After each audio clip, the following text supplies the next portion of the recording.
You ever fix a throttle issue just by pulling a fuse or pressing the gas a weird way? Sounds like internet nonsense, right?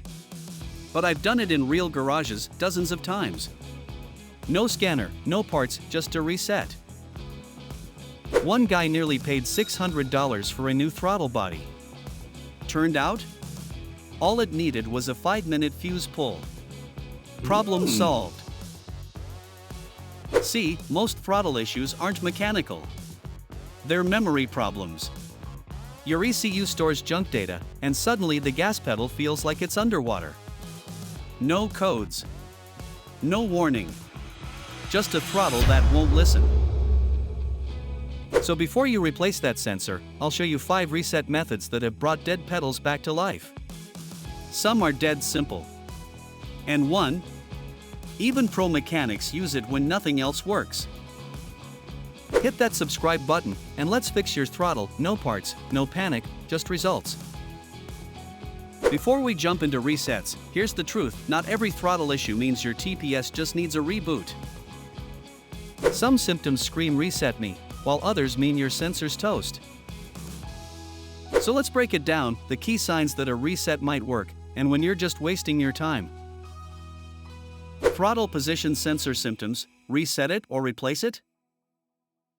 Before we get into the fixes, here's what you need to know. If your car has sluggish acceleration, rev lag, jerky throttle response, or inconsistent power delivery, and there's no check engine light, your throttle position sensor, TPS, may just need a reset. These are common signs the sensor is out of sync, and a reset can often bring things back to normal. But if you go through all the reset methods in this video and your throttle still isn't responding right, that's when it's time to stop resetting and replace the sensor. A faulty TPS won't always throw a code immediately, but if symptoms keep coming back, the issue is likely mechanical, not electrical. So first, try the resets. If they don't work, it's time for a new TPS. Alright, so if those symptoms sound familiar and your check engine light isn't screaming it, there's a good chance your TPS just needs a reset. No parts, no panic, just a proper reboot to clear the junk data. Method number 1 might just be the free fix your mechanic hoped you'd never find out about. It's that effective. And that brings us to the first method. It's one I've used more times than I can count. No tools, no scanner, just your foot and your ignition key. Let's kick it off with the ignition key reset, and I'll show you exactly how to do it without messing it up like most people do. Timing here is everything. Method number 5, ignition key reset. You'd be surprised how many people mash the pedal, crank the key, and call it a day, then wonder why their throttle still feels off. I had a guy come in last month with a Civic. Said it felt like stepping on a sponge. We ran through a simple reset, no tools, no scanner.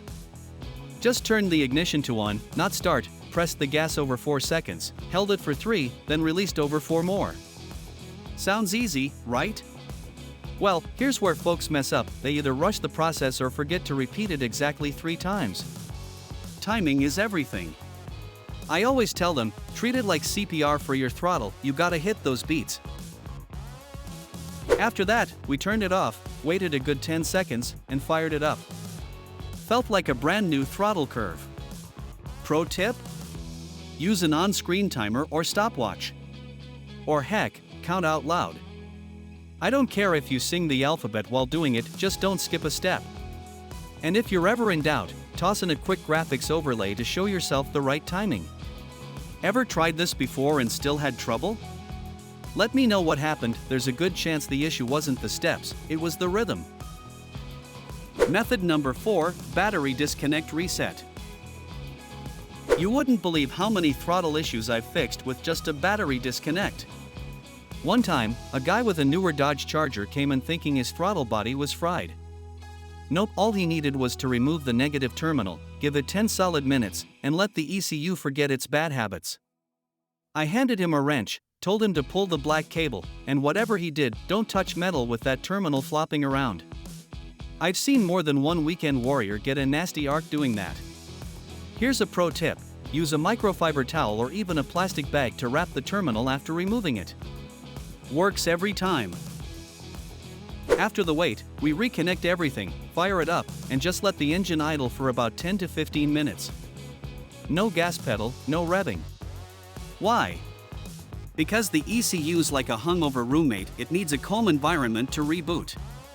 This simple reset trick has saved people hundreds on unnecessary sensor swaps. Just follow that safety tip, be patient, and give your throttle system a chance to relearn its baseline.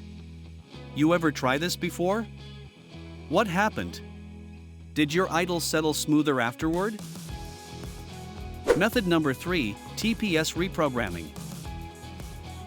This one's a little more surgical, but man, it works wonders when the throttle just refuses to behave. I had a Corolla roll-in last winter with a dead spot right in the middle of the pedal range. Driver swapped the TPS, checked wiring, still trash. So we did a full TPS reprogramming. Step 1. Make sure that engine is completely cold, not just cooled off. You don't want to lean over a radiator that's still sizzling. Then, we disconnect the battery, wait few minutes, and reconnect it. Next up, key on, but don't start the car. Just sit there and listen. If you're doing it right, you'll hear a soft buzz, that's the throttle motor calibrating. It's a real sound, not imaginary, and it usually lasts 3 to 5 minutes. I always warn folks, don't touch the pedals, and definitely don't interrupt the process. Let that thing finish buzzing. Once it stops, turn the key off, then start the engine and let it idle calmly for 10 to 15 minutes. That idle time is your system adjusting to the fresh settings. Trust me, I've seen throttle response go from unpredictable to buttery smooth just from this one step. You ever catch that buzz sound before? Some folks miss it completely. Method number 2, throttle body cleaning. Throttle lag can feel like your car's got a mind of its own, but half the time, the fix is staring you right in the face, a filthy throttle body.